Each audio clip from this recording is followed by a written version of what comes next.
Estamos para ser um mês da mentira. Outro dia eu estava correndo nas redes sociais e vi um vídeo que falou: o mês de abril é o mês da mentira. Eu falei: peraí, não. Eles já não bastava o dia 1º de abril, agora querem o mês inteiro? Daqui um pouco vão querer o ano, vão querer a eternidade. Então eu comecei a combater, e a palavra rema que Deus trouxe para a gente quebrar esse cativeiro na nossa vida e na vida daqueles que fazem parte da nossa história, como por exemplo a nossa família, é oração e adoração. Fala assim comigo: oração e adoração. Essa é a palavra rema para o mês de abril. E o grande segredo revelado, o troféu maior dessa revelação, meu irmão, é que no mês de abril nós celebraremos a Páscoa. E o inferno não cria nada, o inferno não produz nada. É por isso que ele quer entrar de maneira sorrateira para tomar conta desse tempo. E nós não podemos dar nenhum segundo sequer da nossa vida para o inferno. Nós não daremos o nosso tempo para o inferno. Diga amém em nome de Jesus. Nós sabemos que o diabo é o pai da mentira. E ele não tem paternidade sobre nós. E no mês de abril nós vamos celebrar a festa de Páscoa, que é uma das 3 festas bíblicas que o Senhor ordena que o seu povo celebre durante todo o ano. E a Páscoa, ela é especial para o povo cristão, porque ela celebra exatamente Jesus, o Cordeiro de Deus que tira os pecados do mundo. Antes de Cristo ser enviado para o Pai, para passar pela cruz, morrer e ressuscitar no 3º dia, o povo de Deus, para ter os pecados perdoados, além do arrependimento, eles enviavam um cordeiro, um animal, para que fosse imolado, para que fosse morto no altar, e o sangue daquele cordeiro chegasse diante de Deus como uma oferta para expiar o pecado. E Jesus veio para substituir o método. Ele tirou a responsabilidade de um animal, de um ser criado por Deus na natureza, para si mesmo. Então, o sangue que foi derramado de Jesus na cruz do Calvário substitui o cordeiro da Páscoa, o cordeiro imolado, o cordeiro para remir os pecados. Então, Deus, por amar eu e você de tal maneira, enviou seu Filho Jesus, para que todo aquele que nele crê não pereça, mas tenha vida eterna e seja perdoado, seja justificado pelo sangue do Cordeiro. O mês de abril é um mês muito especial. E nós vamos celebrar nossa festa de Páscoa no final do mês. Vamos celebrar também 9 anos de família Betel. Podemos fazer uma festa agora? Esse mês é um mês especial e eu não podia aceitar um decreto de mentira reinando, perturbando, roubando a nossa comunhão com esse tempo tão especial. E a palavra rema deste mês, ela tem tudo a ver com o tempo. Porque palavra rema é vida, propósito e o tempo de Deus, né? Quando nós mergulhamos em intercessão, buscando uma resposta para a pergunta maior. E qual é essa pergunta? Em que direção devemos andar para não nos perdermos no caminho do Senhor?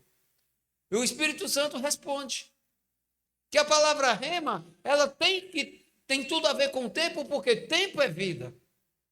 Não existe vida fora de Cristo. É por isso que quando aceitamos Jesus, quando nós nos arrependemos do pecado, além do perdão, nós recebemos também a oportunidade de viver nele para a eternidade. A nossa alma não será condenada para o inferno, mas será eleita para a eternidade com Cristo na Nova Jerusalém.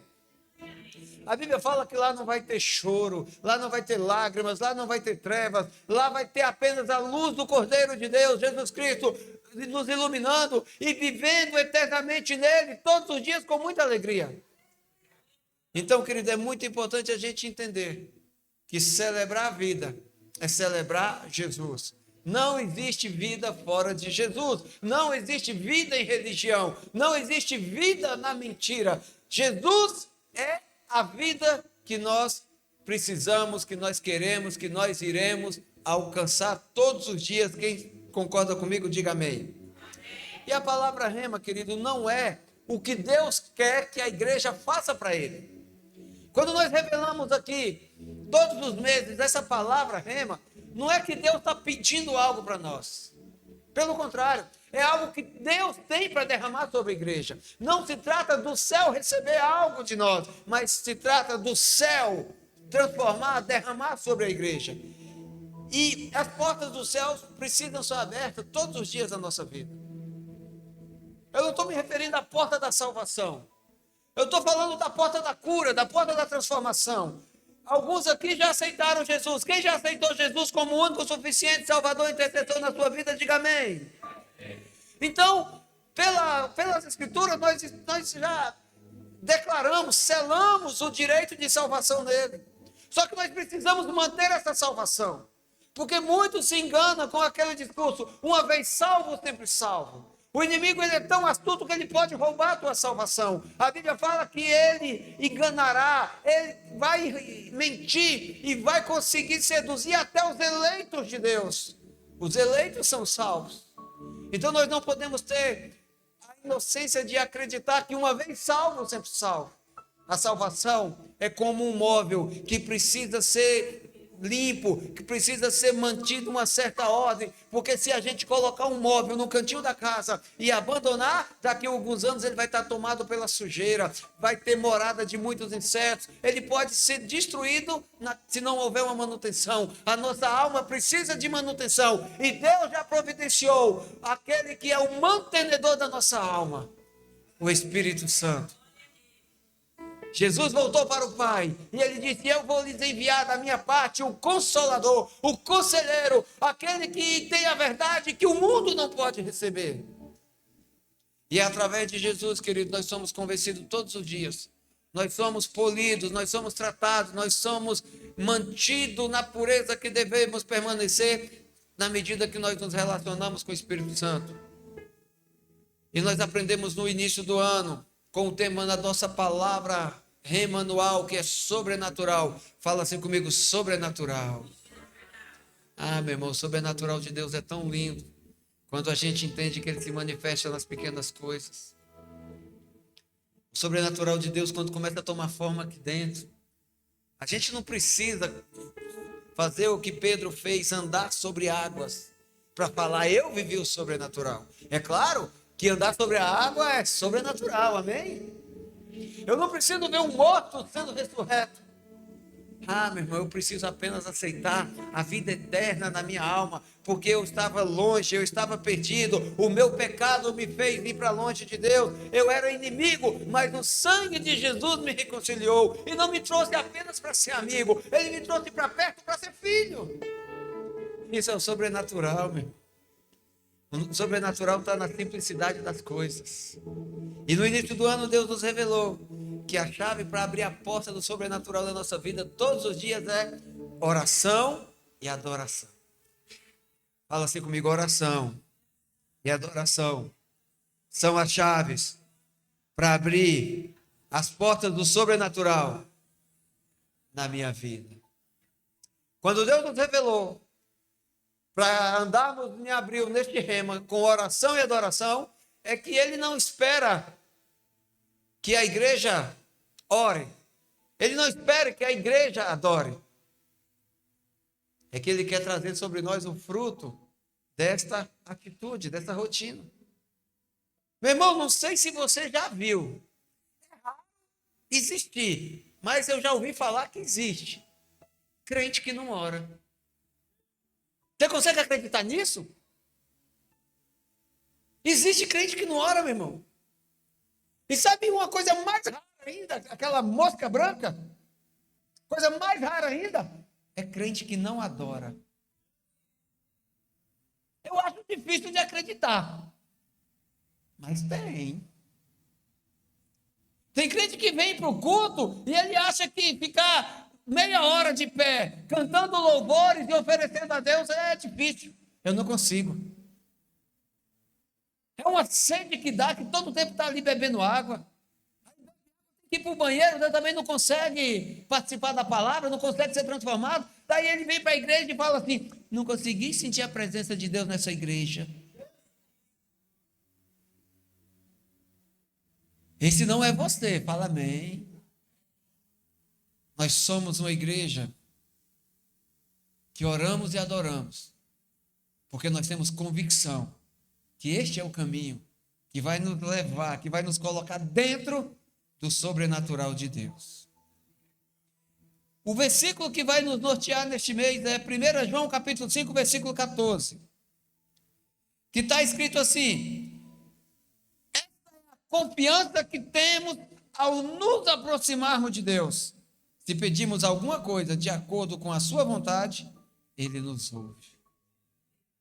Meu irmão, quando você se aproximar para orar, amém, amém. Vamos lá, vou falar e você fala amém, tá? Essa é a confiança que nós teremos quando nós nos aproximarmos de Deus com a nossa oração. Essa é a convicção, a certeza, a confiança que nós possuímos toda vez que rasgamos nossos corações diante de Deus em adoração. Glória a Deus. Que se nós orarmos de acordo com a sua vontade, Ele vai responder. Ele nos ouve. O versículo seguinte fala assim: olha, se você tem certeza que Deus te ouve, você tem tudo nele, você possui tudo nele.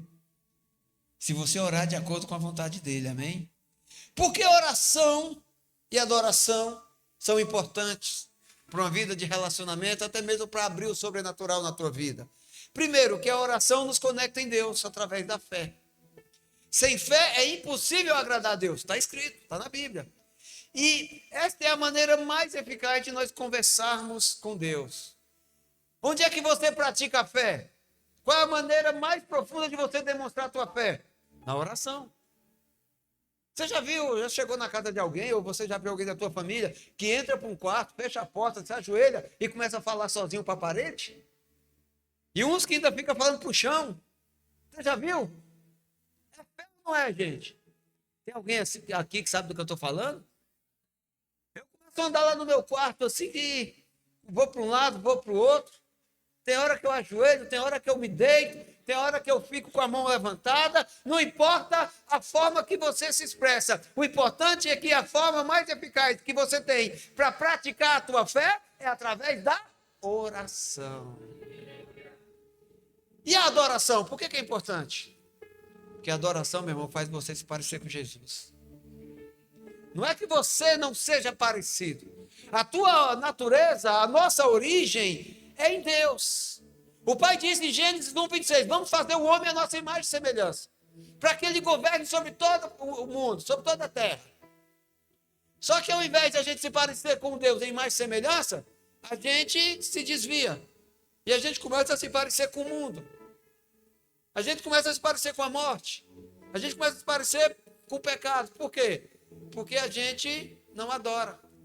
No Salmo 115, versículo 8, diz que a gente se parece com um Deus que adora. Então, se você vê crente dando mau testemunho, falando palavrão, brigando, é fácil de saber o Deus que ele está adorando. Então, a adoração ela é importante. Porque, inclusive, a adoração ela é fruto de oração. Quem não consegue gastar sua vida para falar, conversar com Deus, não vai também querer investir tempo em se conectar nele, se parecer, em voltar a ser como ele. O pecado, o mundo, a influência que o inferno exerce nas armadilhas ao longo da vida, meu irmão, nos distancia de Deus e a gente esquece da nossa origem. Então, quando a gente começa a adorar, é como se a gente estivesse chamando de volta a nossa origem, começa a atrair de volta para nossas vidas a essência daquilo que é mais poderoso, daquilo que é mais apaixonado, daquilo que é mais poderoso em todo o universo. Ah, meu irmão, toda vez que adoramos, o céu desce e ele nos envolve com seu manto de glória. Quem entende, diga aleluia. E é com essa confiança que nós devemos nos dirigir diante de Deus. Que com a fé de que a nossa adoração, que a nossa oração e a adoração vai fazer a igreja romper em vidas. A nossa oração e a nossa adoração como igreja vai fazer a igreja de Jesus romper com muitas vidas, ou seja, a nossa oração e adoração vai fazer a gente ganhar outras vidas para Jesus, porque esse é o projeto, esse é o principal projeto da igreja, multiplicar Jesus através das gerações até que ele volte. Diga amém. Por que a igreja de Cristo tem que crescer? Porque ele vai voltar para resgatar sua noiva, meu irmão.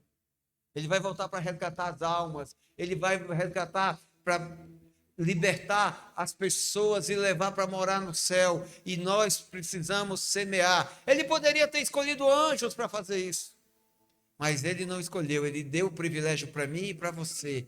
Então, enquanto nós estivermos vidas nesta terra, nesta geração, nós vamos aprender, nós vamos orar, nós vamos adorar e nós vamos refletir Jesus na vida de outras pessoas. Quem crê, diga aleluia.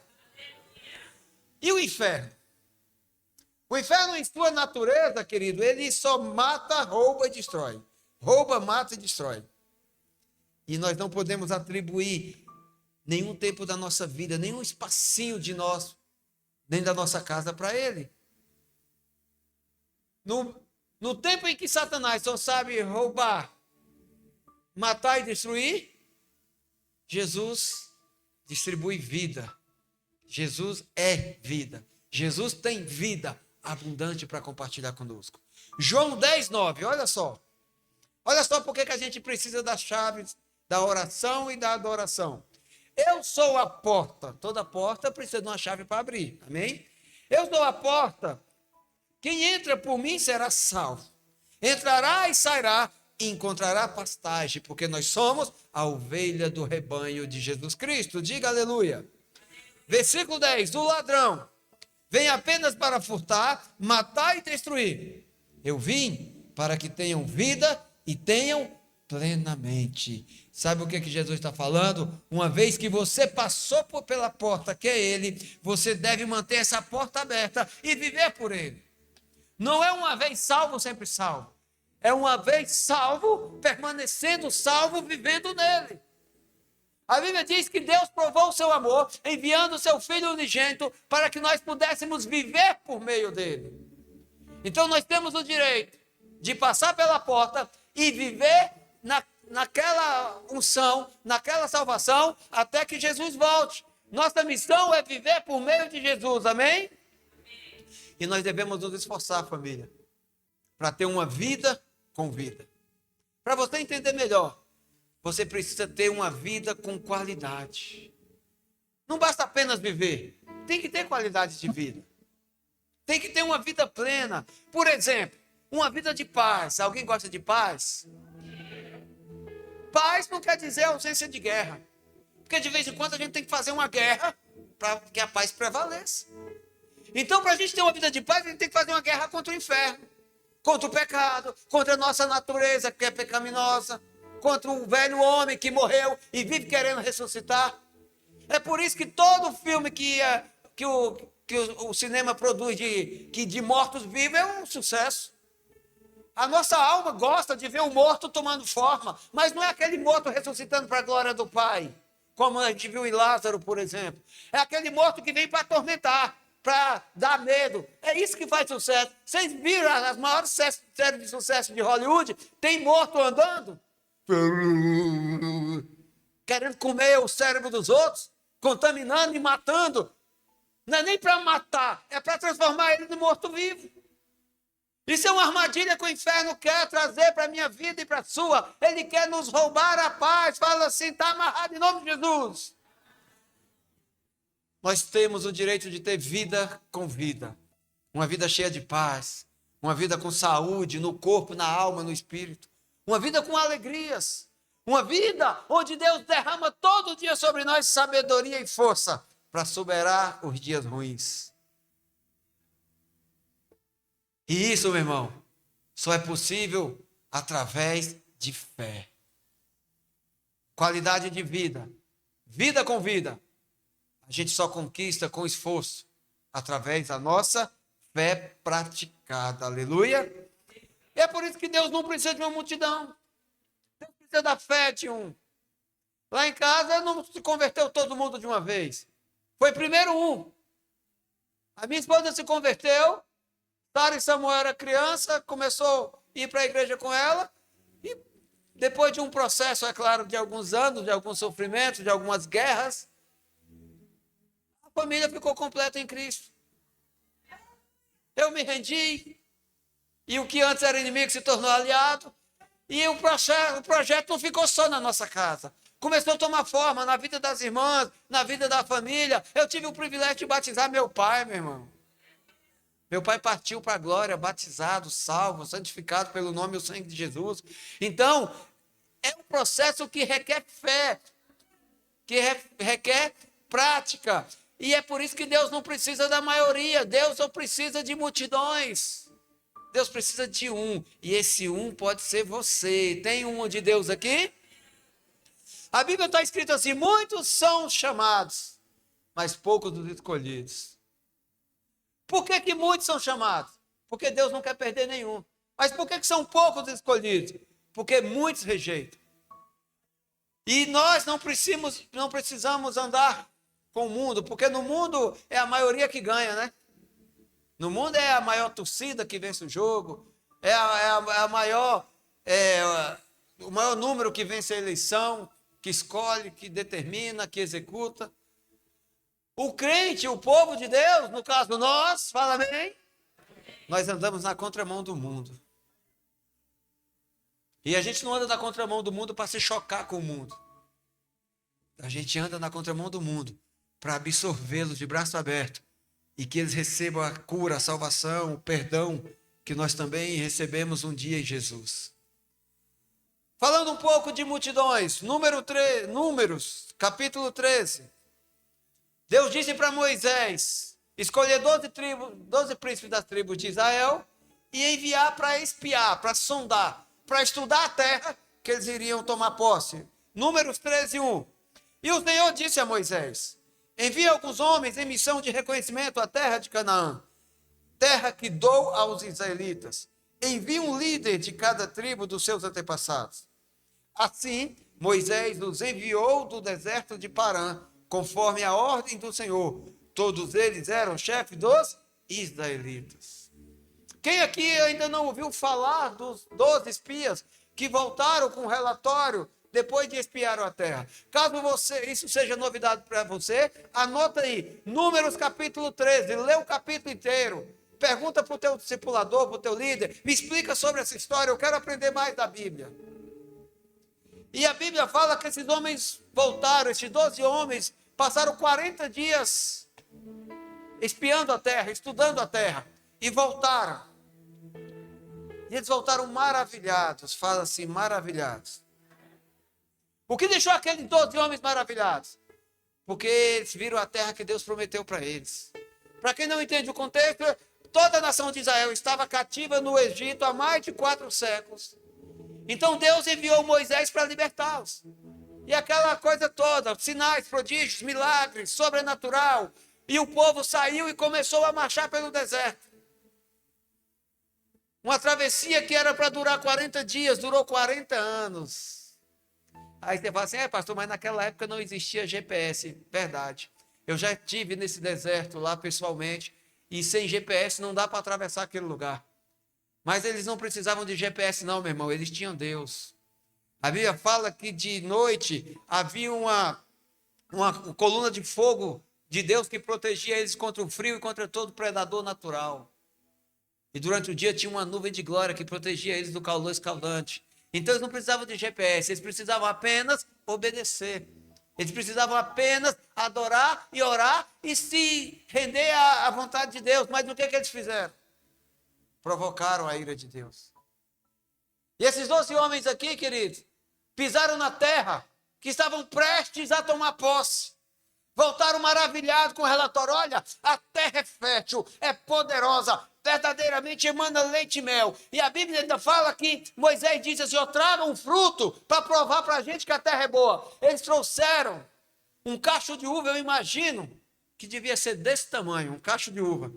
Eles foram na época da primavera, época da colheita, e colocaram um varão nas costas e penduraram o cacho de uva tão pesado que era, que precisou de 2 para transportar. Voltaram maravilhados com a riqueza, com a prosperidade da terra. Mas só que no meio desses 12 homens, tinha 10 desviados. 10 covardes, 10 fofoqueiros, 10 murmuradores, 10 homens que queriam andar na direção do mundo. Porque mesmo depois de ter saído do Egito, libertados por Deus, pelo poder, e vendo todos os sinais que viram, Deus, as 10 pragas, os livramentos, as águas do Mar Vermelho que se abriram. Meu irmão, eles viram de tudo que um ser humano precisava ver para acreditar que Deus existe. Eles viram assim, com os olhos naturais. E quando Deus disse, olha, pode pisar na terra que eu vou dar para vocês, eles duvidaram. Duvidaram por causa da maioria. Dos 12 que foram enviados, a maioria voltou contaminada. Com o quê? Com a riqueza? Não. Com a resistência que enxergaram. A Bíblia fala que eles enxergaram gigantes morando naquela terra. Eles viram que a terra precisava ser trabalhada, que a terra precisava ser conquistada. Eles precisavam crer, eles precisavam andar na palavra de Deus para tomar posse daquela terra. E o que eles fizeram? Duvidaram. Foi um dia, meu irmão, fala assim, um dia. Um diazinho, meu irmão. 10 homens inflamaram e provocaram uma rebelião em mais de 3 milhões de pessoas. Isso é o poder da fofoca, é o poder da murmuração, é o poder da mentira fluindo no meio de uma família, de uma igreja, de uma nação. Precisa de muito tempo não, um diazinho ela toma de conta e desvia todo mundo, mata todo mundo e entrega a vitória para o inferno. Deus não precisa de maioria, Deus precisa de um coração puro, que seja disponível a obedecer e adorá-lo. Daqueles 10, 2 se posicionaram. Os 2 representantes, Josué e Caleb. Josué era representante da tribo de Judá e Caleb da tribo de Efraim. Hoje eu pesquisando sobre Judá e Efraim, descobri que os 2 juntos são adoração e oração. É os que tomam posse da terra, é os que vão primeiro. Então Deus não precisa de uma maioria para conquistar uma terra nova. Deus precisa que você seja aquele que quer viver o fruto da sua palavra. E uma forma de você despertar isso na tua vida é através da oração e adoração. Diga aleluia. Em outra ocasião, queridos, quando o exército do inimigo marchou para cima de Israel, a Bíblia fala que um homem chamado Gideão estava ali foragido, tentando proteger um pouquinho da sua colheita, malhando trigo no lagar, escondido dentro de cavernas. Deus apareceu para ele e falou, olha, vai ser você o libertador da minha nação, do meu povo contra todo o inimigo. Era época de colheita e o inimigo marchava para cima e tomava tudo que Israel tinha produzido. E eles estavam escondidos, acovardados com medo. Quantos aí estão acovardados com medo de servir a Deus? E Deus não precisa da maioria, Deus precisa de um. Ai, pastor, mas eu sou o menos provável da minha casa, eu sou o menor da minha família, eu nem sei falar, eu sou o que eles menos ouvem lá. Meu irmão, não importa, é com esses mesmo que Deus gosta de agir. Assim era Gideão. Ele fazia parte da menor tribo, da tribo mais pobre, da família mais pobre da tribo. Ele era o caçula da família. E Deus falou, é com você mesmo. E ainda falou assim, vai na tua força, varão valoroso, porque eu serei contigo. Gideão creu, meu irmão. E ele começou a fazer o que Deus mandava. Mais uma vez um processo. E reuniu um exército de 32 mil homens. E Deus falou, mas é muita gente. É claro que o exército inimigo era 3 vezes maior, mas 32 mil soldados marchando, eles vão achar que são bons de briga, que venceram na força do braço, que é a voz da maioria que vence. Não, meu irmão. Deus chamou Gideão e disse assim, chama esse povo e vê quem é que está com medo aí. Gideão levantou de manhã cedinho e falou, quem tiver com medo de enfrentar o inimigo aqui pode voltar para casa. 22 mil voltaram imediatamente. Ficou 10 mil. Deus olhou 10 mil, 100 mil, 10 mil. Tem muita gente. Eu não preciso da maioria, eu não preciso de uma multidão. Aí Deus voltou a falar novamente com Gideão. Juízes capítulo 7, versículo 4. Mas o Senhor tornou a dizer a Gideão, ainda há gente demais. Desça com eles à beira d'água e eu separarei os que ficarão com você. Se eu disser, este irá com você, ele irá. Mas se eu disser, este não irá com você, ele não irá. Tinha 10.000 homens que foram beber água nas fontes de Gideão. E desses 10.000, Deus separou 300. Porque Deus não capacitou o exército? Dos 32.000 ou dos 10.000, era 10 por 1, 3 por 1. Seria uma vitória sobrenatural. Deus falou, não, 300 para enfrentar 100.000. Aí sim, é tudo o que eu preciso. Deus não quis usar aqueles 10.000, aqueles 22.000, porque eram homens que estavam até ali para lutar. Estavam até prontos para morrer, para defender a nação. Mas eles não estavam ali por causa de Deus. Eles estavam ali para defender as riquezas, para defender a colheita, para defender sua casa. Eles estavam ali em causa própria. É matar ou morrer? Eu vou lutar. Não, mas se você quiser ficar em casa, a gente luta por você. Ah, sendo assim, pode ir, eu vou ficar em casa. Vou ficar na intercessão por você. Já viu o irmão que fala isso? Vamos fazer evangelismo, vamos fazer uma célula, vamos evangelizar pessoas para a gente levar para o encontro, vamos convidar uma família para o culto. Ah, eu não vou poder ir, mas pode ir que eu vou ficar na intercessão. Deus não trabalha com covardes, é por isso que ele não precisa da maioria, ele precisa de um. Nos 10.000 tinha 300 que estavam dispostos a cumprir princípios e se posicionar de acordo com a vontade de Deus. Diga aleluia! E outra vez, Jesus estava pregando a palavra 3 dias e foram se juntando gente, e chegou um grande número. A Bíblia fala que 5.000 homens, e na cultura hebraica eles não contavam homens, eles não contavam mulheres e crianças. A gente calcula que tinha aproximadamente 20.000 pessoas ouvindo o discurso de Jesus, nas terras da Galileia. Ah, meu irmão, que saudade que eu estou daquele lugar. Já tive o privilégio de estar lá nesse lugar 3 vezes. E eu vou levar alguns aqui para ver esse lugar comigo. Quem? A maioria não quer ir, mas Deus não precisa da maioria. Deus precisa fazer isso acontecer com a meia dúzia aí que falou que quer ir. Nós vamos preparar uma caravana para breve. Diga amém aí, irmãos. Pastor, eu não tenho dinheiro para ir visitar Israel. Eu nunca tive. Para você conhecer Jerusalém, você não precisa de dinheiro, você precisa de fé. A fé paga a passagem, não, meu irmão, mas você não entendeu que Deus não precisa da maioria. O mundo diz que você precisa de dinheiro, mas a Bíblia fala que é na simplicidade, na unidade, na convicção de um coração obediente que Deus opera o sobrenatural. E o sobrenatural ele é desatado com oração e adoração. Jesus reuniu essas pessoas e começou a pregar. E teve uma hora que os discípulos chegaram para ele e falaram, mestre, essas pessoas já estão nos seguindo há muito tempo.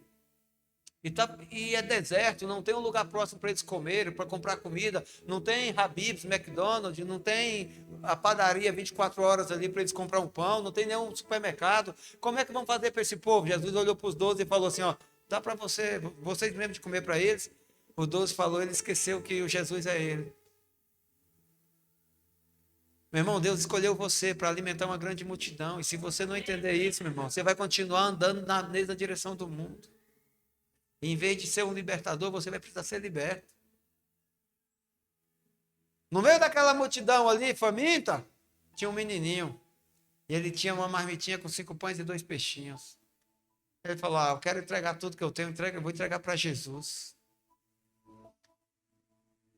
Jesus orou, multiplicou aqueles pães, aqueles peixes. E foi uma festa. Jesus falou, vamos organizar tudo. Olha, senta em grupo de 50. Com ordem e decência. Os 12 foram lá, entregaram aquele pão que Jesus abençoou. Houve uma multiplicação, sobrou. Foi uma alegria, meu irmão. A Bíblia chama essa passagem da primeira multiplicação de pães. Jesus entrou no barco, atravessou para o outro lado e passou uns dias. A galera foi atrás de Jesus de novo. Faltando comida. Jesus falou, olha, já que vocês estão aqui, vamos ao que interessa, vamos à verdade, vamos para a palavra. E Jesus começou a pregar. E no meio da pregação ele fala, eu sou o Filho de Deus, eu sou o pão da vida. Vocês estão me procurando porque vocês querem o pão que perece. mas o que eu quero dar para vocês é o pão que permanece. Vocês estão aqui porque vocês comeram outro dia atrás pão multiplicado, pão do milagre, e vocês gostaram, vocês querem mais. Mas o que interessa para vocês mesmo é o pão da vida. É o pão que eu estou pronto para oferecer para vocês. Vocês querem? Fala assim comigo: Deus não precisa de uma multidão. A multidão prefere morrer, meu irmão, do que obedecer. João 6,60, quando Jesus falou do pão da vida, olha só, ao ouvir isso, muitos dos seus discípulos disseram: dura é essa palavra. Quem consegue ouvi-la? Sabendo em seu íntimo que os seus discípulos estavam se queixando do que ouviram, Jesus lhe disse: isso os escandaliza? O evangelho, meu irmão, escandaliza a multidão. O evangelho escandaliza a maioria. É por isso que nós devemos atentar para a verdade e não deixar a cultura do mundo entrar dentro da nossa casa, na nossa mente, no nosso coração. Este mês de abril não é mês de mentira, não é mês de tragédia, não é um mês de morte, não é um mês de perca, é um mês de celebrar a vida. E nós celebramos a vida celebrando a Páscoa. E na Páscoa é época de decidir a quem você segue. Você vai andar com a maioria ou você vai andar com Jesus? Dos 10 discípulos que voltaram de espiar a terra, eles convenceram a maioria a morrer. Por quê? Porque a maioria começou a se rebelar contra Moisés, contra Arão, contra Deus, e falaram assim: ó, vamos escolher um líder e voltar para o Egito. E sabe o que na maioria inflamada pelos 10 espias fizeram? Sabe o que eles liberaram? Eu preferia ter morrido no Egito do que ter vindo para cá com Deus. O cara preferia ter morrido no cativeiro do que ter atravessado as águas do Mar Vermelho no poder da glória de Deus. Você está entendendo, meu irmão? Tem gente que fala assim: eu prefiro morrer no mundo, eu prefiro morrer no pecado, eu prefiro padecer no inferno do que viver o milagre e do sobrenatural, que é a salvação da minha alma em Cristo.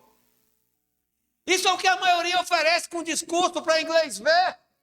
Você vai para a igreja para quê? Para dar dinheiro para o pastor? Quer ouvir uma verdade? Cadê o dinheiro que vocês não estão me dando? Não vai eu trabalhar de madrugada de Uber não, para ver se eu não como. Então a maioria brota na cabeça de muitos que você vem para a igreja para ficar rico, para o teu patrão te bajular e te falar: que coisinha mais linda, não vive sem você. Aí você é um mau exemplo, um picareta, o patrão manda embora. Não vou mais para o culto, eu fui mandado embora. Isso é o que a maioria prega, meu irmão. Deus não precisa da maioria, Deus escolheu você. A maioria decidiu voltar para casa e deixar que outros lutassem. Quem está com medo pode ir embora. Ah, é mesmo, eu não vou não. É por isso que tem muito crente que fala assim: eu não quero compromisso com a igreja, eu não quero me envolver. Meu irmão, para com isso, para de andar no que a maioria diz. Fazer parte da igreja de Cristo é representar Jesus nessa geração, é deixar Jesus fluir através da tua vida para que outra também coma do pão da vida. É deixar você ser o canal de bênção para salvar a vida de muitas pessoas. Quer ouvir uma verdade poderosa? Na tua palavra, na tua ação, no teu coração, no teu abraço, está definida a eternidade de muitas pessoas. Ah, meu irmão, não seja cômodo. Não seja o crente que vem para a igreja domingo buscar uma bênção. Seja o crente que representa Jesus todo o tempo, 24 horas por dia. Naquele dia, Jesus estava pregando para 20 mil pessoas, para cerca de 20 mil pessoas. E depois que a maioria começou a dizer: essa palavra aí está difícil de acreditar, essa palavra aí está difícil de cumprir, essa palavra aí está difícil de viver, e começaram a ir embora, só ficou 120 junto com os 12. Ficou os 12 que andavam com Jesus e mais 120. Olha só aqui, João 6,66. Daquela hora em diante, muitos dos seus discípulos voltaram atrás e deixaram de segui-lo. Jesus perguntou aos 12: vocês também não querem ir? Simão Pedro lhe respondeu: Senhor, para quem iremos? Tu tens a palavra de vida eterna. Nós cremos e sabemos que és o Santo de Deus. É nessa confiança que nós temos quando nos aproximamos de Deus, que tudo o que pedimos em oração e adoração, se for de acordo com a vontade dEle, Ele vai nos conceder. E a oração que toca o coração de Deus é a oração de intercessão, é a adoração que oferecemos a Ele, exaltamos Ele, porque Ele é, não pelo que Ele pode nos dar. É aquela oração que você ora pela vida do teu irmão. Quando você adota um irmão, todo domingo aqui você adota um irmão e ora a semana inteirinha por ele. Ah, meu irmão, essa semana eu adotei um irmão grandão, que eu admiro demais, o apóstolo Marcos Teodoro. Semana passada eu fiquei 3 dias inteiros ali com ele e a gente viveu experiências maravilhosas, a gente viajou junto para a ativação do Espírito Santo. E passamos um tempo muito precioso. Foi 18 horas para ir, 18 horas para vir. Tirando o tempinho que a gente cochilava no meio da estrada, eu aprendi muito com ele. Então, essa semana eu comecei a orar por ele e falei assim: Senhor, sabe o que o Senhor podia fazer com aquele homem? O Senhor podia levar ele para pregar no Brasil inteiro. Porque o pouco que eu ando com ele, eu percebo que ele é apaixonado pelo teu reino. Ele abandona tudo para fazer tua obra. Eu orei a semana inteira pelo meu irmão. Mas orei com verdade no coração, orei com desejo de ver Deus fazer na vida dele. Eu não orei com aquela oração: Senhor, enriquece meu irmão, porque se ele ficar rico, ele vai me dar um pouquinho da riqueza também. Ah, Senhor, abençoa fulano que ele está me devendo para ele poder me pagar. Ah, meu irmão, esse tipo de oração aí, se vai mexer com Deus, é para provocar a ira e trazer juízo sobre a tua vida. Oração não é interesse, oração não é buscar Deus porque Ele pode te dar. Isso aí, a tua oração não pode ser uma ação de prostituta. Fala assim: eu não posso me aproximar de Deus como uma prostituta. Quem oferece amor em troca de dinheiro é prostituta mesmo. Quem oferece alguma coisa, quem entrega-se para aquela pessoa em busca de alguma recompensa é a prostituta. Deus não te escolheu para ser uma igreja prostituta, Deus te escolheu para ser igreja noiva. Ele veio para te resgatar, Ele te fez filho através do sangue de Jesus, e Ele vai voltar sim, exaltado sobre os céus, em seu cavalo branco, com miríades e miríades de anjos, só por sua causa. Deus não vem atrás da meretriz, Ele vem atrás da noiva, e essa noiva, ela é apresentada a Deus, ela é mantida santa em Deus para seu Filho Jesus, através da oração e da adoração. É nessa certeza, meu irmão, que nós vamos continuar e vamos intensificar durante todo o mês de abril a nossa oração e adoração, na certeza de que Jesus, como Pedro disse, é o Santo de Deus. No original está escrito aqui o ungido, o Messias. Em hebraico é o Mashiach, é por isso que a gente fala Yeshua Mashiach, Yeshua HaMashiach, Jesus o Cristo, Jesus o ungido. Jesus é o Filho de Deus. E porque Ele vive, eu e você podemos crer no amanhã. Porque Ele é filho, eu e você também sou filho. Porque Ele nos ama, eu e você também somos amados. E orar e adorar, meu irmão, é o que nos resta. Como é que está a tua vida de oração? Cri, cri, cri, cri. Esse silêncio aí faz você um suspeito culpado. Como é que está a tua vida de oração, meu irmão? Como eu disse, eu aprendi muito com o apóstolo Marcos. E sábado passado a gente acordou. A gente chegou lá por volta das 9, 11 horas estava deitado. Deitado não, desmaiado, né? Dormindo. Que foi uma viagem muito cansativa. E a gente acordou cedinho, 6 da manhã. E eu tenho meu hábito de devocional. Normalmente eu fico 1 a 2 horas ali, lendo a Bíblia, meditando. Mas eu vi aquele homem ali, eu falei: não, aí zoou o barraco. Ele levantou, foi no banheiro, voltou, pôs a cara no travesseiro ali, de joelho, e começou. E eu orei 45 minutos, eu falei: Deus, acabou o assunto, né? Orando pela ativação, orando pela família Betel, orando pela família, tudo. E eu olhava para o pastor Marcos ali, ele lá de joelho. Aí, como a gente estava numa casa fomos recebidos por um casal que nós não conhecíamos, Depois de uma hora eu falei, eu não vou ser mal educado, eu vou lá falar com os anfitriões.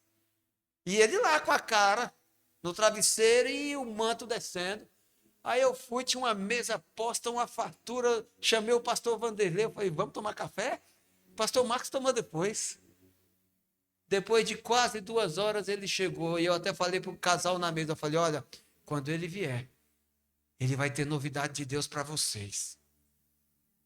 Ele vai ter novidade de Deus para nós. Depois de mais de 3 horas em oração e adoração, ele sentou na mesa, sabe o que ele disse? E esse pãozinho aí, tá bom? Sabe aquela banana da terra cozida? Ele falou, passa para cá. Eu falei, e aí, Deus te falou alguma coisa? Ele falou, depois eu falo. Eu estou esperando até agora, ele não falou, mas naquele momento ele viveu. Eu falei, olha, 45 minutos que eu fiquei com Deus naquele dia ali, 1 hora. Eu falei, pastor Marcos, você não exagerou na dose hoje, não?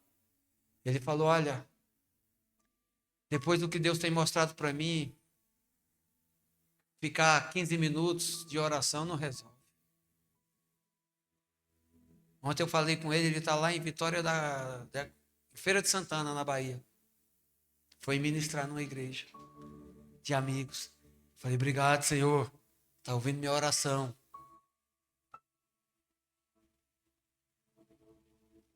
Não importa, meu irmão, como é que está a sua vida de oração. Ai, pastor, você está falando que eu tenho que ficar 3 horas agora de oração? Você consegue? Tem dia que 3 horas para mim é pouco. Tem dia que 15 minutos é uma eternidade. Eu não estou aqui, meu irmão, para estabelecer padrão de acordo com o mundo. Eu estou aqui te desafiando a elevar o teu nível de oração. Porque oração é conversar com Deus. Oração não é jogar palavras ao vento. Oração é estabelecer intimidade. Você fala e Deus responde. Adoração, meu irmão, é exaltar a santidade, a majestade, é atrair a glória dele, é dar glória a ele. Oração não é apenas cantar música, oração é se arrepender, é entrar na intimidade, é chorar na presença de Deus. Qual foi a última vez que você chorou? Por que motivo você chorou? É tão gostoso, meu irmão, quando a gente chora na presença. Não é aquele choro de dor, de sofrimento, mas um choro de, meu irmão, do sobrenatural. Eu sei que tem muitos aqui que sabem o que eu estou falando. Eu quero te desafiar. Nesse mês que o inferno tentou estabelecer uma mentira, um decreto para roubar, matar e destruir a tua casa, a tua família, para matar e roubar e destruir os teus sonhos, eu quero te desafiar no mês de abril do ano do sobrenatural a elevar o teu nível de oração e adoração. Se alguém superar o pastor Marcos aí, fala que eu vou falar. Conheço um igual a você. Que tal? Como é que está a tua oração? Pastor, eu não sei como ora. Os discípulos de Jesus também não. Mas Jesus não estabeleceu uma regra. Porque muitos até repetem aquela oração que a gente popularmente fala, a oração do Pai Nosso. Não é a repetição. Jesus fala que não é por muito repetir que a gente toca no coração do Pai. É a forma. Mas se você pegar ali Mateus capítulo 6 e começar a estudar as palavras do que Jesus ensina, você vai entender que oração e adoração caminham juntos. Não dá para marcar uma audiência com Deus e entrar de qualquer jeito. Você entra na presença daquele que é mais poderoso, daquele que é mais santo, daquele que sabe de tudo. Que está além do universo, mas você não entra de qualquer jeito, você só entra com muita reverência. E não são palavras, é coração rasgado. Oração e adoração, meu irmão, é a chave que vai revelar o sobrenatural de Deus na tua vida. Poderia falar aqui hoje, vamos fazer o culto da oração. Mas não seria por livre e espontânea vontade. Não seria um culto racional, seria um culto imposto. E eu tenho certeza que quando a gente começasse a orar e a adorar aqui, alguns iam embora. Não, amanhã eu vou acordar cedo. Eu quero te desafiar, meu irmão, para depois que o culto encerrar e você voltar para casa, você comece a continuar meditando nessa palavra. Que Deus não precisa de uma maioria. Ah, porque se a maioria ficar, o culto vai ser bênção, vai virar vigília. Não. Se um sair daqui, mesmo que não permaneça no culto, mesmo que não vire vigília, mas se um sair daqui com o coração disposto a orar e adorar a Deus o tempo todo, em todos os momentos da sua vida, esse culto já valeu a pena. Esse tempo, esse ambiente, cumpriu o propósito para qual ele foi estabelecido nesse domingo. Quer viver o sobrenatural? Entenda. Não faça o que a maioria fala. Não faça o que a maioria faz. Não ande na direção que a maioria está andando. A maioria das vezes, a maioria prefere morrer do que se prostrar ao Senhor Jesus. Fica de pé. Nós precisamos adorar. E é claro que nós vamos orar também. Mas que seja com a tua vontade racional. Feche os teus olhos. Não se disperse. Feche os teus olhos. Começa a adorar Ele baixinho. Você não precisa de músicos aqui, de instrumentos, para começar a estabelecer um momento de adoração com Ele. Pensa. O quanto Deus representa para você, o quanto Jesus é na tua vida. O que você entende dele? Você pode falar assim, pastor, já é o primeiro dia que eu estou vindo ao culto. Meu irmão, o Senhor Jesus nos diz assim, ó, o maior de todos os mandamentos da Bíblia é amar a Deus com todo o teu coração, de todo o teu esforço, de todo o teu entendimento. Ou seja, decida amar a Deus, porque amor não é sentimento. Você nunca vai sentir de amar a Deus. Você simplesmente decide, eu decido amar a Deus. E é por tua decisão de amar a Deus que você vai ler Bíblia. Vai meditar na palavra. É por tua decisão de amar a Deus que você vai gastar tempo para orar, para interceder pela tua família, para liberar decreto de vida, para combater mentiras. É pela tua decisão de amar a Deus, de todo o teu entendimento, de todo o teu coração, que você vai se prostrar e vai dizer, só o Senhor é Deus na minha vida, só o Senhor Jesus governa a minha alma, só o Espírito Santo é a voz que direciona meus pensamentos. Comece neste momento, querido, com a tua decisão de amar a Deus, adorar Ele.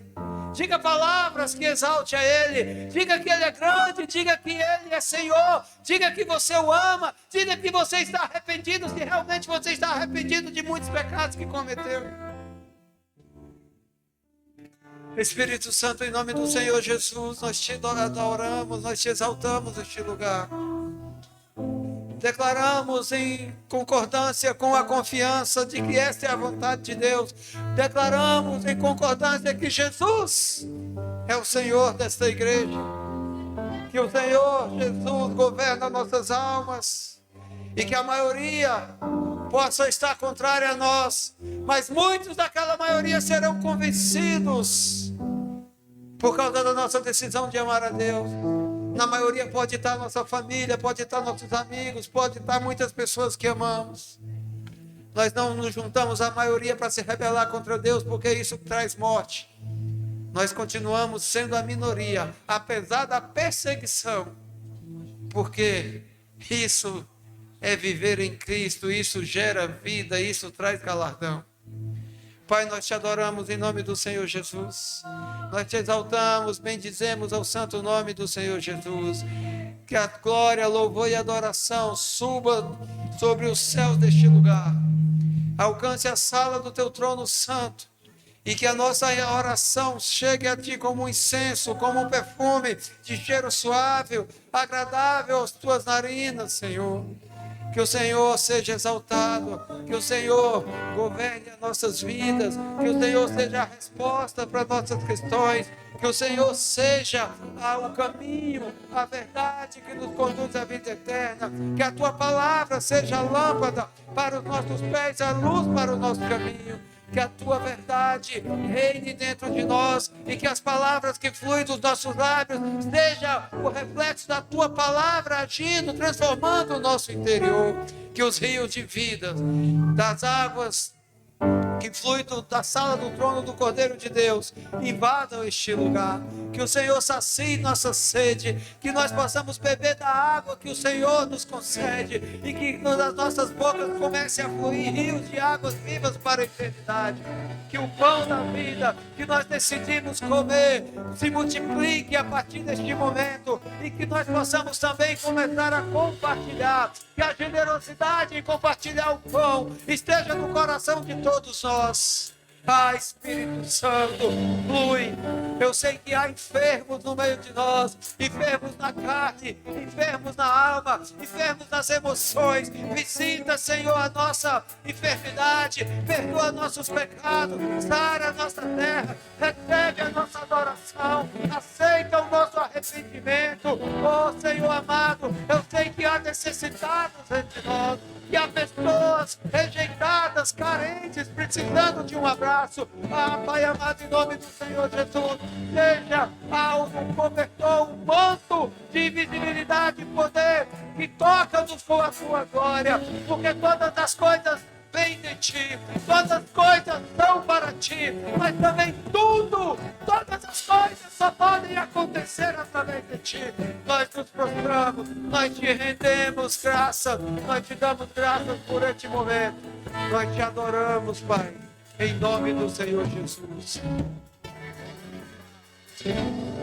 Eu me rasgo inteiro, faço tudo, mas vem novamente.